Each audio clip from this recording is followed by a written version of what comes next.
Hi, my name is Mandy Mayer, and currently I am the head teacher at Sacred Heart Catholic School in Colby, Kansas. A little bit about myself. I grew up in western Kansas.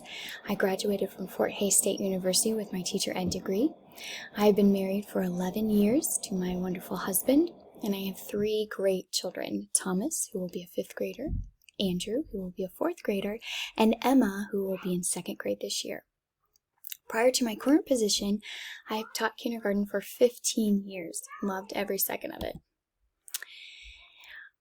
This is my first year as the head teacher at Sacred Heart Catholic School. I will be the on-the-ground acting principal, and I have a mentor who is the principal on record. So I'm learning as I'm going. A mission statement is how you would describe your school to others. What it is that you want people to know about your school. A vision statement is a broad view of how you hope others will view your school and your top priorities.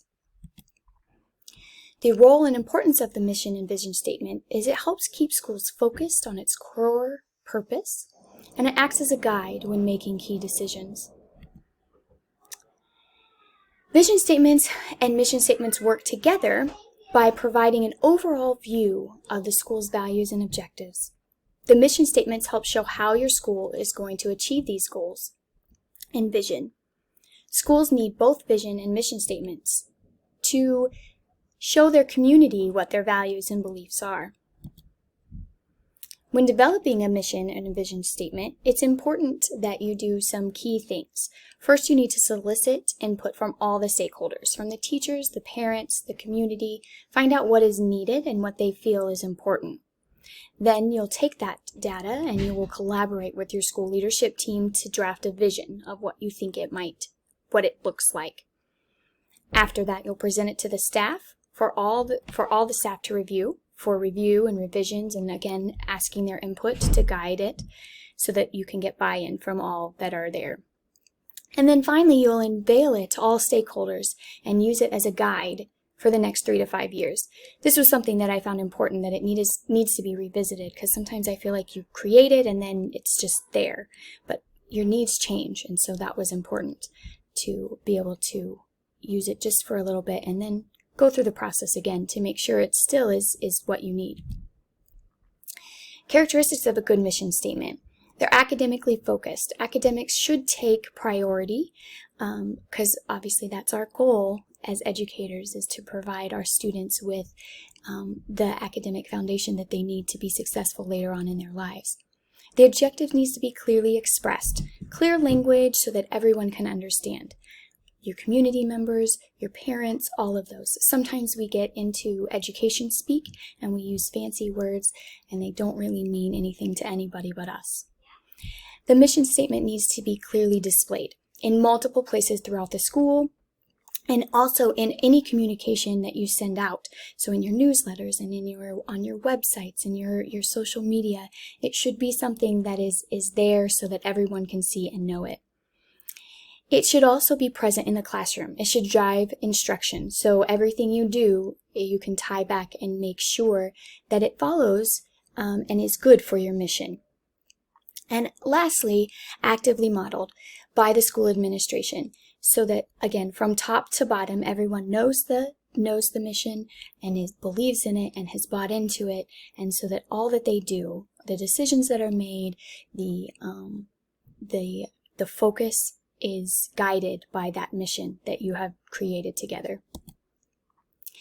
Common problems with mission statements. Sometimes they're too wordy or hard to understand.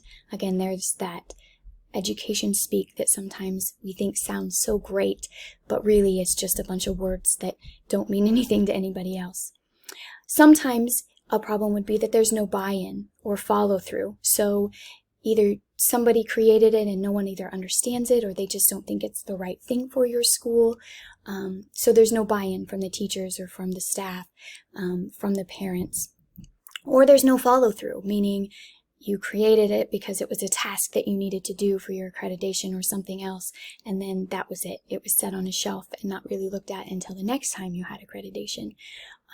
Again, the follow-through needs to be by all stakeholders, teachers, staff, administration all needs to follow through on creating your vision.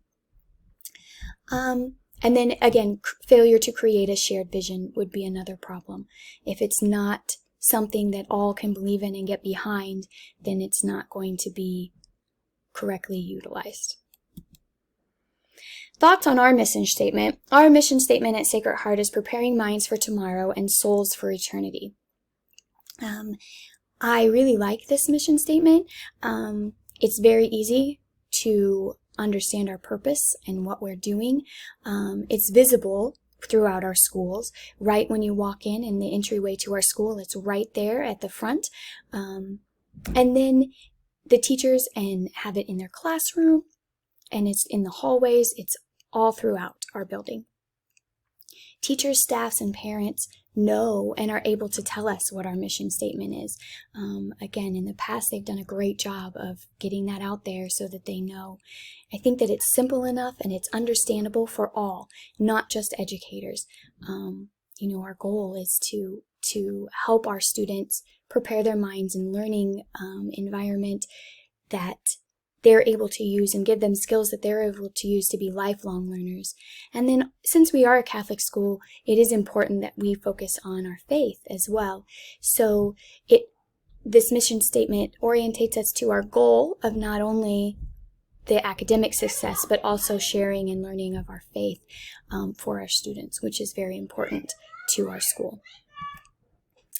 Standard correlations. I think that this was an important assignment.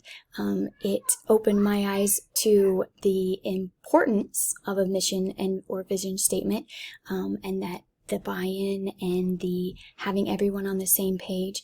In the past, in some of the other schools that I've been in, it's just a flowery statement, again, that no one really knows, and it's wordy. It's a whole paragraph long, and so seeing that shared vision and the importance of that branding of this is what you want people to know about your school. It also helped me understand the process of evaluating your current mission statement and creating one for your school as needed, if it needs to be updated. And the value of re-evaluating it, that, sometimes your vision needs to change because the needs change. Whether there's a new need in the community or a new need in your school, students change, and every day it's new. So reevaluating that from time to time to make sure that you're still on the right path. This assignment was relevant because, again, it helped clarify the need to have clear mission statements and that they need to be revisited every few years. The reflection, it's helpful information as I move forward in my current position. As I said before, I'm brand new at this and kind of learning as I go, and I have wonderful mentors to help me, but all of this, it will be super helpful, again, as I know that mission and statements and things are part of your accreditation at times, and we're going to be in that process in the next year or two, so this will be very helpful. These are my references. Thank you so much, and have a great day.